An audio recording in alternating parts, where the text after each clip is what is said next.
छात्र ध्यान दें, ये कक्षा 12 के 2020 में आए हुए हिंदी के संस्कृत के कुछ गद्यांश हैं, 2 गद्यांश हैं ये। उसके बाद आपका सिलेबस कुछ कम हो गया है, तो ये उस सिलेबस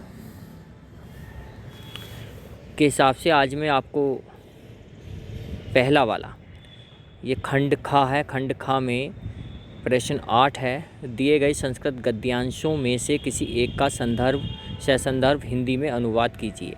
तो आपको 2 नंबर का तो संदर्भ लिखना है और इसमें 5 नंबर का आपका अनुवाद है।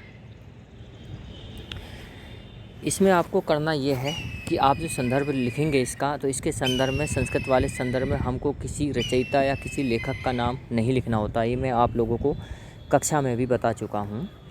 अब हम इसका अनुवाद करेंगे। अनुवाद के लिए मैंने आप लोगों को कक्षा में पढ़ाया था, अब इसका रिवीजन करते हैं यहाँ पे। तो संदर्भ तो इसका हो जाएगा कि प्रस्तुत गद्यांश हमारी पाठ्यपुस्तक हिंदी के संस्कृत खंड के संस्कृत भाषा महत्वम नामक पाठ से लिया गया। ये इसका संदर्भ हो गया छोटा सा। उसके बाद आप लोगों को इसका अनुवाद करना है। अनुवाद को मैं यहाँ पर इसकी अनुवाद की पुनरावृत्ति कर रहा हूँ। 2 बार क्लास में करा चुका हूँ, पहले भी एक बार मैंने आप लोगों को ऑनलाइन कराया था। अब ऑनलाइन वीडियो के माध्यम से मैं इसमें बता रहा हूँ। संस्कृतस्य साहित्यम सरसम, तो ये संस्कृत भाषा या महत्वम नामक पाठ से लिया गया है। तो इसमें बताया गया कि संस्कृत का जो साहित्य है वो सरस है। संस्कृत से आधा से ये स्य प्रत्यय जुड़ा हुआ है। इसके अर्थ निकलते हैं संबंध कारक में काकी के रारी रे नानी ने। तो यहाँ पर इसका अर्थ निकलेगा संस्कृत का साहित्यम माने साहित्य, सरसम माने सरस अर्थात रस से युक्त। तो संस्कृत का साहित्य रस युक्त है। व्याकरणच सुनिश्चितम, अब व्याकरण के बाद च आया है, तो च यहाँ पर इसका जब हम हिंदी ट्रांसलेट करेंगे इसको, तो च आएगा व्याकरण से पहले। और व्याकरण सुनिश्चितम, व्याकरण सुनिश्चित है, व्याकरण इसका निश्चित है। आगे देखेंगे, तस्य गद्ये पद्ये च लालित्यम। अब गद्य पद्य के उपरांत च आया है, तो च लग जाएगा गद्य और पद्य, पद्य से पहले। इसका और इसके तस्य का मतलब हो गया इसके गद्य और पद्य में लालित्य है। इसके गद्य और पद्य में लालित्य है।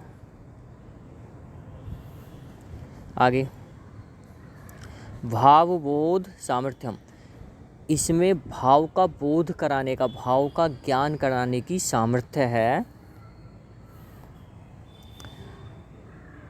ऐदुत्यम श्रुति माधुर्यम च वर्तते, अब च आया है माधुर्य के बाद, तो हम यहाँ पर इसको च का उच्चारण जब हम हिंदी में करेंगे, जब इसका हिंदी में अनुवाद लिखेंगे तो ऐदुत्य से पहले करेंगे।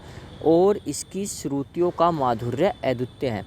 तो संस्कृत के जो श्रुति ग्रंथ है, श्रुति का मतलब होता है बच्चों सुना हुआ, ईश्वर के द्वारा सुना हुआ जो है, जो विद्वानों ने ईश्वर से सुना और लिखा, वो श्रुति ग्रंथ कहलाए।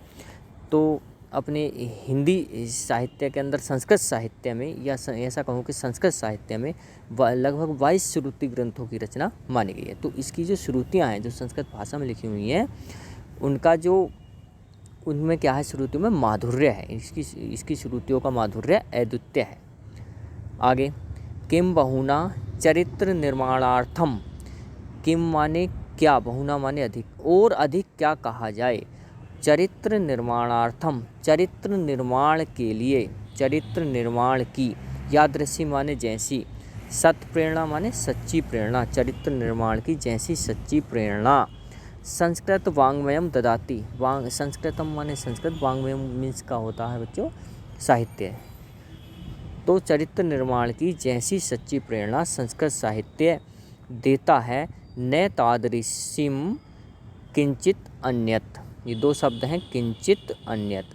न माने नहीं, तादृश्यम मतलब वैसी, अन्य किंचित माने कहीं पर, अन्यत माने अन्य, अन्य किसी दूसरे स्थान पर वैसी सत्प्रेरणा नहीं मिलती है।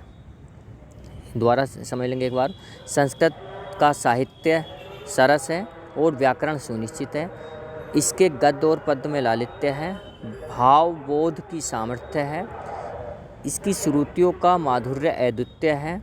और अधिक क्या कहा जाए, चरित्र निर्माण की जैसी सत्प्रेरणा संस्कृत साहित्य देता है वैसी अन्यत्र कहीं नहीं मिलती है। तो यह आपका अनुवाद मैंने आप लोगों को बता दिया है। इसमें किसी विद्यार्थी को कोई समस्या हो तो ग्रुप पर मुझसे पूछ लेगा।